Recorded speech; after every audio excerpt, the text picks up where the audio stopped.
پاکستان مسلم league نون کی نائب صدر مریم نواز کی جانب سے سینئر صحافی ارشد شریف کے دردناک قتل کے بعد دیے گئے رد عمل پر سوشل میڈیا پر سخت تنقید کی جا رہی ہے۔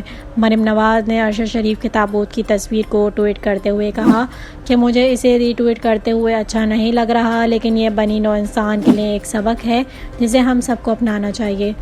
مریم نواز کی جانب سے ری ٹویٹ کیے گئے ٹویٹ میں صارف نے کہا تھا کہ اینکر کہتا تھا کہ نواز شریف نے اپنی مرحومہ ماں کو پارسل کر کے بھیجا ہے۔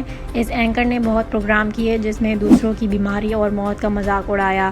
آج دیکھیں وہ وقت خود اس اینکر پر آ گیا۔ مریم نواز کی جانب سے مذکورہ ٹویٹ شیئر کرنے پر سینئر صحافیوں اور سیاستدانوں کی جانب سے سخت تنقید کی گئی۔ سوشل میڈیا پر مریم نواز سے مرحوم ارشد شریف کے بارے میں نامناسب بیان دینے پر معافی مانگنے کا مطالبہ بھی کیا جا رہا ہے۔ صارفین کا کہنا ہے کہ ایک ایسا وقت جب مریم نواز کو مرحوم کے اہل خانہ سے ہمدردی کا مظاہرہ کرنا چاہیے تھا۔ ایسا رد عمل ان کے زخموں پر نمک چھڑکنے کے مترادف ہوگا۔ پاکستان تحریک انصاف کے سینئر رہنما اور سابق وفاقی وزیر فواد چودھری نے کہا کہ اس بیان سے ارشد شریف کی توہین کرنا مقصد تھا، لیکن اس بیان سے آپ کی ذہنیت مزید آشکار ہوئی ہے۔ آپ کو شرم آنی چاہیے تھی۔ اس وقت جب پورا ملک ارشد شریف کی شہادت سے دکھ کی کیفیت ہے، آپ نے صرف ارشد کی والدہ اور خاندان کے دکھ میں نہیں، ہر پاکستانی کے دکھ میں اضافہ کیا ہے۔